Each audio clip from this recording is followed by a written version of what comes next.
ሰላም ለእናንተ ይሁን። እንዴት ናችሁ? ደህና ናችሁ ወይ? እግዚአብሔር ይመስገን ደህና ነኝ። ልብ አንጠልጣዩና አጓጊው ኖላዊ ድራማ ተለቋል። ሀና እንግዲህ አባቷ ጋር ቁጭ ብላ ያለ ዶክተር ይመጣና ሀና እንዴት ነሽ? ደህና ነሽ ወይ? እግዚአብሔር ይመስገን። ዶክተር እንዴት ነህ ከተባባሉ በኋላ አባውን እንዴት ናቸው ሲላት እንግዲህ ሀናም ይኸውልህ እንደምታየው አይናገር አይጋገር ትለዋለች። ዶክተሩም እንግዲህ ካያቸው በኋላ አይ ጥሩ ሁኔታ ላይ ነው ያሉት፣ አንቺ እንደምትዩ አይደለም ሲላተኝ ዶክተሩም እንግዲህ ታዲያ ለምንድን ነው የማይነቀው ዶክተር ትለዋለች። ዶክተሩም እንግዲህ አይ ሀና ተነጋገርነ አይደለ እንዴ? ቀጣዩ ሕክምና ከተደረገላቸው በኋላ ነው መንቃት የሚችሉት ብዬሽ ነበር እኮ። ሀናም እንግዲህ እሺ ታዲያ ለምንድን ነው ቀጣዩን ህክምና የማታደርጉለት ስትለው ዶክተሩም ስለሱ ላወራሽ ነው የመጣሁት ይላታል። ሀናም እንግዲህ እሺ ምን ተፈጠረ ዶክተር ስትለው ቀጣዩን ህክምና ለማድረግ በጣም አዳጋች ነው ሲላት፣ ሀናም እንዴት ስትለው የው ህክምናው የሚደረግላቸው በወይዘሮ ሜላት ድርጅት አማካኝነት እንደሆነ ታውቂያለች ሲላት፣ ሀናም አዎን እና ታዲያ ምን ተፈጠረ ስትለው፣ ዶክተሩም እንግዲህ የነ ወይዘሮ ሜላት ድርጅት ከዚህ በኋላ ለአባቷ የህክምና ወጪ እንደማያደርግ ነግሮናል ይላታል። ሀናም እንግዲህ ምን ብላ በጣም ትደነግጣለች። ዶክተሩም እንግዲህ ሀና በጣም አዝናለሁ ይላታል። ድርጅቱ ድጋፉን እንዳያቆም የአቅማችን ያክል ሞክረን ነበረ፣ ነገር ግን አልተሳካም ይላታል። ሀናም እንግዲህ ወይኔ እመብርሃን እናቴ እያለች ታለቅሳለች። ዶክተሩም እንግዲህ ሀና አሁን እኮ ማልቀስም ሆነ ሀናም እንግዲህ ይህ ቀን እንዳይመጣ በጣም እየፈራው ነበረ፣ ምን ማድረግ እችላለሁ ዶክተር ስትለው፣ ዶክተሩም እንግዲህ ተረጋግተሽ ገንዘብ የምታገኝበትን መንገድ መፈለግ ነው፣ ካልሆነ ግን የመጨረሻው አማራጭ አባትሽን ይዞ መውጣት ነው ከዚህ ይላታል። ሀናም ደንግጣ ትቆማለች። ዶክተሩም እንግዲህ ያለው አማራጭ የመጨረሻው ሕክምና የሚደረግለት ገንዘቡን ማግኘት ሲቻል ብቻ ነው፣ ካለበለዚያ ግን አባ ኖላዊ የመጨረሻው አማራጭ ከዚህ መውጣት ነው ይላታል። ሀናም እንግዲህ ምንም ቢሆን እኮ የሰው ልጅ ከገንዘብ ይበልጣል ስትለው፣ ዶክተሩም ሀና በጣም አዝናለሁ፣ ከዚህ በላይ ምንም ልረዳሽ አልችልም ብሎ ወጥቶ ይሄዳል። ይህ በዚህ እንዳለ እንግዲህ ሀና ለአሴር ትደውልለትና ቶሎና ትለዋለች። አሴርም እንግዲህ ደውሎ ጓደኛውን ተምቹን ይጠራውና ይጠብቀዋል። እንዴ ምን ነው በዚህ በጠዋቱ ጠራኸኝ ሲለው፣ እባክህን ሀና ደውላልኝ ቶሎና ብላኛለች እንሄድ ሲለው፣ እሱም ቁርስ መብላት እንዳለበት ይነግረዋል። አንተ በዚህ ሰዓት ትቀልዳለህ እንዴ ይለዋል። አሺ ሀና የት ነች ሲለው፣ እንግዲህ ሆስፒታል እንደሆነችም ሲነግረው፣ ተምቹም እንግዲህ ወይኔ ጉዴ አባቷ የተምቹ አንዳንድ አማርኛ ግን የሆነ ያስቃል የሚለውና አባቷ ደየሙ እንዴ ይለዋል። አንተ ያመሃል እንዴ ምናምን ብሎ እንግዲህ አንዴ በቴስታ ይለዋል አሴር። አሴርም እንግዲህ አንተ በቃ ጥሩ ነገር አታስብም ይለዋለኝ። ተምቹም እንግዲህ ታዲያ በዚህ ሌሊት ምን አስደወላት ሲለው፣ የመጀመሪያ ጊዜ ነው ወይ ለእኔ ስትደውልልኝ? አንተ መቼም ጤና የለህም ብሎ ትቶት ይሄዳል። እንግዲህ ተምቹም አብሮት ተከትሎ ከኋላው ይሄዳለኝ። ይህ በዚህ እንዳለ እንግዲህ ወይዘሮ ሜላት ለዶክተሩ ደውላ ዶክተር ያልሆነ አደረግክ ወይ ስትለው፣ ዶክተሩም አዎን ወዲያውኑ ነው ያደረግኩት። ወይዘሮ ሜላትም በጣም ጥሩ እና ምን አለች ስትለውም፣ ዶክተሩ ምን አማራጭ አላት ያለውን አምኖ መቀበል ነው። በጣም ጥሩ አድርገሃል ዶክተር፣ ከዚህ በላይ ገንዘብ ማውጣት አልፈልግም። ዶክተሩም እንግዲህ ይገባኛል ወይዘሮ ሜላት፣ የወጣው ገንዘብስ ቀላል ገንዘብ ነው እንዴ? ወይዘሮ ሜላትም እንግዲህ እኔ ያናደደኝ ገንዘቡ ሳይሆን እሷ እኔ ልትሸውደኝ መሞከሯ ነው ስትለው፣ ዶክተሩም እንግዲህ ወይዘሮ ሜላት ሀናም እኮ ግን እውነት ሊኖራት ይችላል።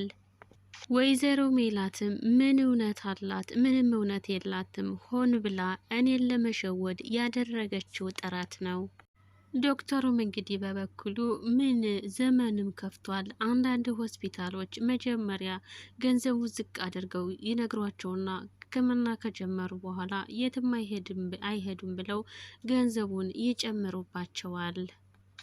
ወይዘሮ ሜላትም እሱ ሊሆን ይችላል፣ ነገር ግን ይህ የኔ ጉዳይ አይደለም ትለዋለች። በልቾ ተባብለው ስልኩን ከዘጉም በኋላም ወይ ዶክተሩ እንግዲህ በፊት ያደረገውን በሀሳቡ ያስታውሳል።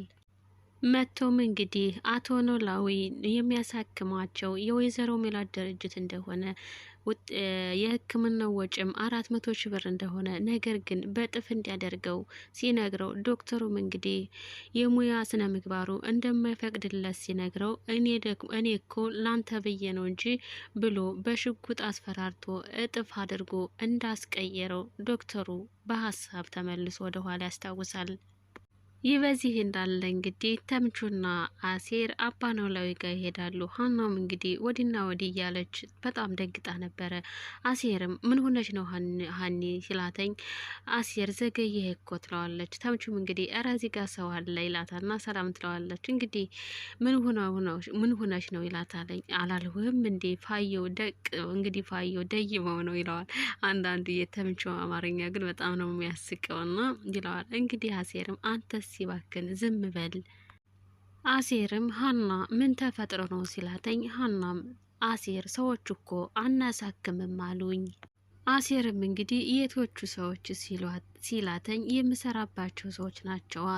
ከዛ ለምን ሲላተኝ እኔ ምን አውቃለሁ ዶክተሩ ቀሪ ሕክምናውን ለማድረግ ገንዘብ ያስፈልግሻል ካለበለዚያ ይዘሽው ውጭ አለኝ ትለዋለች።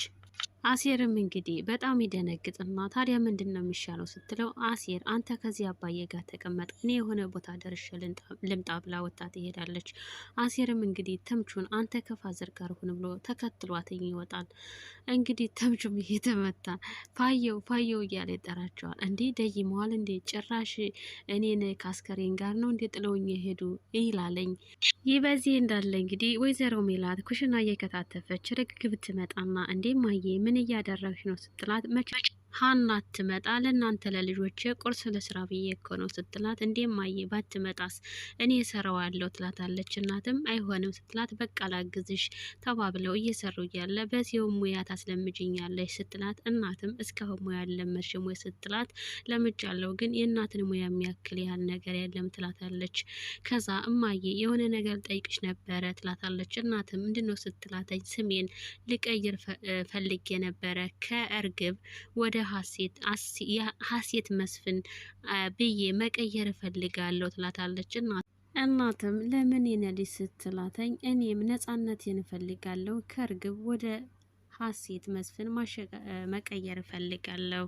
እናትም እንግዲህ እሺ የኔ ልጅ ታዲያ ምን ችግር አለው ስትላት የእውነትሽን ነው ማ ስትላት ይሄ እኮ መብትሽ ነው የምትፈልጊውን ሁሉ ነገር የማድረግ ደግሞ ግዴታ አለብኝ። እርግብ እኔ እኮ ምን ትለኝ ይሆን ብዬ ስንት ቀን ስጨነቅ ነበረ ስትላት ወይዘሮ ሜላትም ያንቺ የሆነውን ሁሉ የመስጠት ግዴታ አለብን። እርግብም እንግዲህ እኔ የመጣሁት ልጅነቴን ብቻ ፈልጌ ነው እንጂ ለገንዘብ ወይም ለውርስ ብዬ አይደለም የመጣሁት ስትላተኝ ወይዘሮ ሜላትም ከዚህ ቤት ውስጥ ለገንዘብ ማንም የሚያስብ የለም።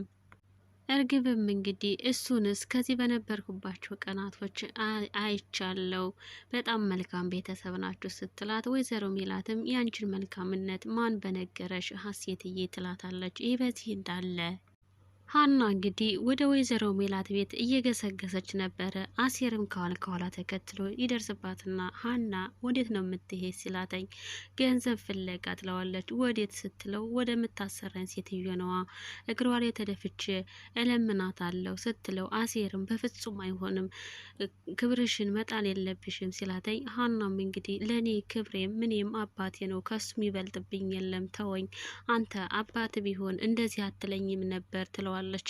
አሴርም እንግዲህ እኔ ለፋዘር የማድረግ አቅሙ ቢኖረኝ ወደ ኋላ ላለው ወይላታል። ሀናም እንግዲህ ተወኝ ምንም ነገር ቢሆን ልትከለክለኝ አትችልም ብላ ወደ ወይዘሮ ሜላት ቤት ትሄዳለች። ወይዘሮ ሜላት እግር ላይ ድፍት ብላ እትዬ እባክዎትን አባዬ ሊሞትብኝ ነው ትላታለች። ወይዘሮ ሜላትም እባክሽን ሀና እግሬ ላይ ተነሽልኝ። ሀናም እትዬ በፍጹም አልነሳም አባዬ በጣም ታሟል ያሳክሙኝ ስትላተኝ ወይዘሮ ሜላትም እንግዲህ እኔ ምን አገባኝ ታዲያ ብላ ትገፈትራታለች። ወይዘሮ ሜላትም ጤና የለሽም እንዴ ስትላተኝ አባዬው ታሞ ሆስፒታል ነው ያለው፣ የኔ ጤና ደግሞ በሱ ይለካለኝ እትዬ እባክዎን ይርዱኝ ስትላተኝ ወይዘሮ ሜላትም የቻልኩትን ያህል አድርጌያለሁ፣ አሁን ግን በቃኝ።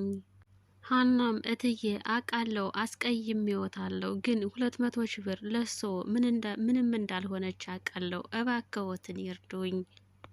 ወይዘሮ ሜላትም 200 ሺህ ብር ትንሽም ሆነ ብዙ እሱ አንቺን አይመለከትሽም፣ ካሁን በኋላ በቃኝ ስትላት ሀናም ብትለምናትኝ ወይዘሮ ሜላት አሁን መቅለስለሱን ትተሽ የመጣሽበትን ብቻ ተናገሪ ስትላት ሀናም እትዬ እንዲያግዙኝ እየነገርሆት እኮ ነው። ወይዘሮ ሜላትም እኔ ይህን ያህል ርቀት ላግዝሽ የሄድኩት አንቺ በጣም ጥሩ ልጅ ስለሆንሽ ነው እንጂ ገንዘብ ሞልቶኝ ደልቶኝ አይደለም። ሀናም ገንዘብ እንደማይጠገብ አውቃለሁ፣ ነገር ግን እሰዎ የገንዘብ ችግር እንደሌለበትም አውቃለሁ። ወይዘሮ ሜላትም ሁሉንም አውቃለሁ አትበይ፣ ራሽን ከሰው በላይ አድርገሽ አታስቢ። ሁሉንም አውቃለሁ ካልሽ በቤተሰቦችም እንደማልደራደር ማወቅ ነበረብሽ። ልጆች አለሞቼ ናቸው፣ አንቺ ግን እውነት ሳትይዥ እውነት አይለኛልሽ። ሀናም እኔ እውነት ይህን ያህል እንዴት እንደተቀበረች አላቅም ስትል ወይዘሮ ሜላትም ድጋሚ አሁንም ሌላ ማስተባበያ፣ እኔ እኮ ሁሉንም ነገር እሺ ያልኩሽ ለዚህ ቤት ያደረግሽው ነገር ጥሩ ስለሆነ ነው። አሁን ቤት የለቀሽ ውጭ፣ ላይሽም ልሰማሽም አልፈልግም ስትላት ሀናም እሺ ከዚህ ቤት በነበረኝ ቆይታ ሰው መለመን እንደማልወድ ያውቃሉ። እርስዎንም ጥሩ ሰው ስለመሰሉ ነበረ እሺ ያልሆት። ወይዘሮ ሜላትም መጥፎ ሴት ነች እያልሽ ነው ስትላት ሀናም በፍጹም በህይወቴ ለመጀመሪያ ጊዜ ተስፋ ቆርጬ ለሰው ኃላፊነቱን ሰጠውት፣ እሰው ኃላፊነቱን ወስደው አኮሩኝ። በጣም አመሰግናለሁ። እውነት ግን መቼም ተደብቃ አትቀርም ብላ ሀና ወጥታ ትሄዳለች።